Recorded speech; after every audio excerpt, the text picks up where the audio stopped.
So Edwin De Los Santos leaves Sampson Boxing. They said it was a amicable split. They said they split. It was, you know, but basically what Sampson is saying is that he left because I made him turn down the fight with Keyshawn. Now it sounded like Edwin De Los Santos wanted to go forward with the fight with Keyshawn Davis.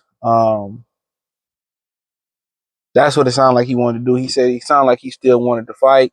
So basically, Edwin De Los Santos signed with Jay Prince. You have people saying, "Oh, he'll never get the Shakur rematch." I mean, who cares? Um, he still wanted to be a warrior and fight, and Sampson was protecting his fighter. I agree. You off 2 years. You got half your purse, 165,000. Why would you put yourself in that position? You see what happened with Devin Haney. Haney fought the dude. Ryan was about the same weight over. Ryan was on PEDs. You see Keyshawn wasn't even in his right mind that whole week. Correlations between Ryan and Keyshawn, Floyd Mayweather. You know what I'm saying? Both had erratic behavior the whole week. Sampson Boxing was like, this seemed a little off. It's a lot of similarities with what was going on with Ryan and Devin this week. He protected his guy. But somebody else get in your ear, they promise you more money, or I can do this, that, and the third for you. And really, PBC and Sampson Boxing ain't in a position to do anything for Edwin De Los Santos. And probably signing with Jay Prince is probably the reason he ended up getting his money for Top Rank. I don't know that for sure.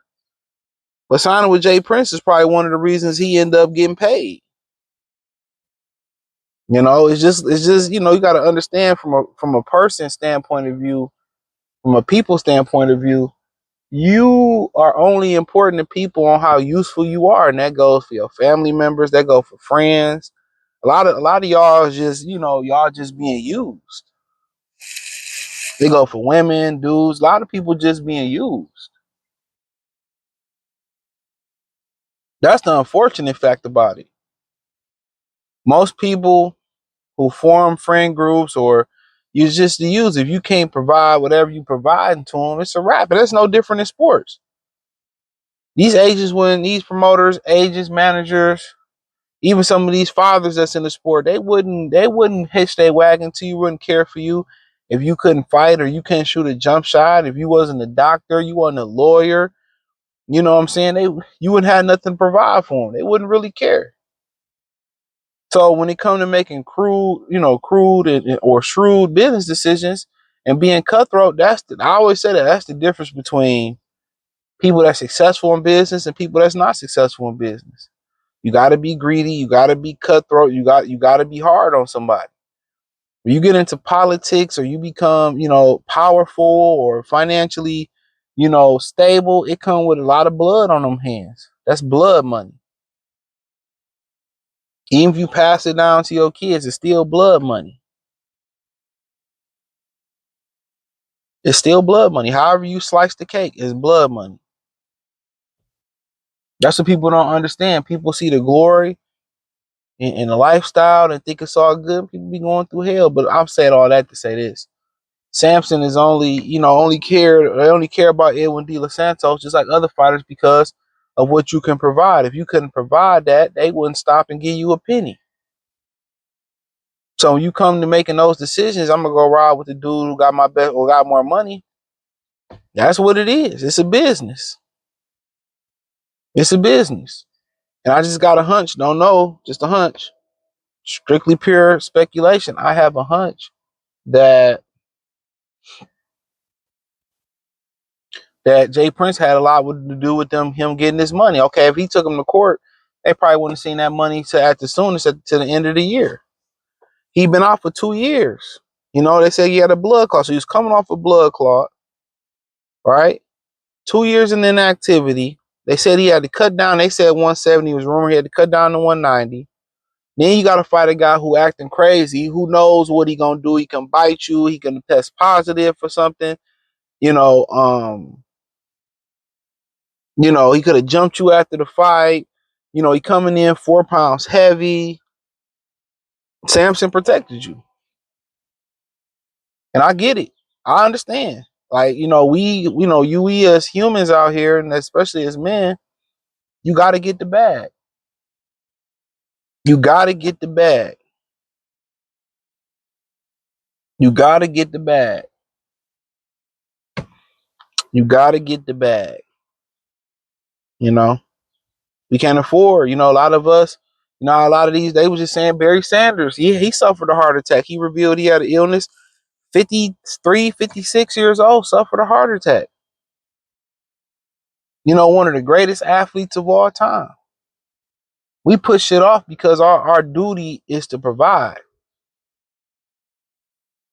He willing to go in there, cut 30, 40 pounds, 4 pound, almost 5 pound weight disadvantage, lethargic layoff, going into enemy territory, not even enemy promotion. The promoter is not my friend. I'm going into enemy territory in Virginia, his hometown. You see what happened with Nair Albright. Still ain't no apology came from Keyshawn Davis. So I'm going up against all of that.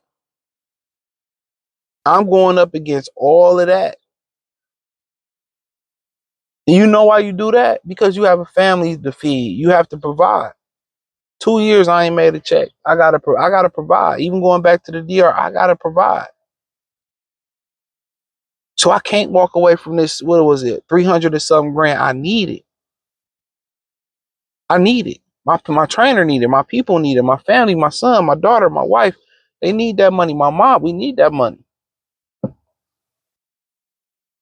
That's what women don't that's what women don't understand. And children, you don't expect them to understand it.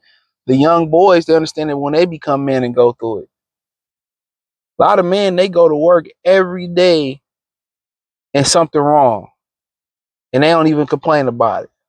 Niggas working with herniated disc, gout, slip disc in their back, pull the fucking hamstring, shoulders hurt, and they have to provide. You stressing them out. Oh, what's wrong? What's wrong? You ain't the man you were. Like, you beat me, life is beating me down. You come home, and here come your family beating you the fuck else down. Why niggas check out so soon? That's why motherfuckers check out so soon. Because you ain't allowed to say, I gotta slit this. You ain't allowed to say, you ain't allowed to go to the gym and have some free time. You cheat with these hoes, you ain't allowed to be free. You ain't allowed to complain. You ain't allowed to get hurt. You ain't allowed to, be healthy. Come home, your bitch shoving down fried chicken down your throat. You ain't allowed to at work. You working all these hours to provide just to get by. Your family spend it. Nobody appreciates you until you're dead and gone. That's why a lot of dudes say, man, fuck a wife. Fuck some kids. I want to live. That was a bar. You make all these sacrifices. And you know what? A lot of times, this crow been hanging around here all year. This motherfucker, he just, this nigga gigging on the roof and shit, man. I wish I could catch this shit on camera. This crow be cracking me up. But yeah, you get the same. You being there. As a stepfather, as a real father, as a real mentor, as a real husband, you get treated the same way as the ain't shit nigga get treated. The ain't shit Brad get cheated. You get in some ways, the absentee father, or the bum that these women be cheating on, he get all the admiration, all the celebration, all the coochie that you need to be getting. He get all the stress relief that you supposed to be getting. And a lot of guys have seen that game and they like, man, I ain't playing it. A lot of niggas say, I ain't playing it, bro. How's the loser? How's the deadbeat? How's the Pookie getting the best version? And I'm dying. I'm dying for my family. And I only get celebrated when I'm dead. Fuck that. So that's why guys, that's why dudes willing to go in the ring 2-year layoff. Coming off a blood clot, going to enemy territory, going to the promotional company that ain't with you, going into his hometown, hostile territory where they jumping motherfuckers. Almost a 5-pound disadvantage.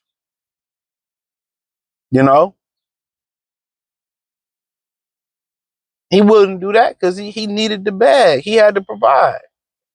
That's a lot of men's story. I'm telling you, dog. So shout out to Edwin De Los Santos. I'm happy he got something.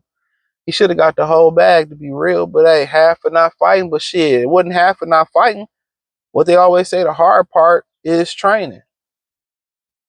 They say the hard part is the training camp. So hit the link in the description. Follow me on X, Instagram, Spotify, Anchor, Cash App, Venmo, PayPal, Amazon, Kick, Twitch, the whole nine. Appreciate the love and support. Let me know what you girls and guys think in the comment section.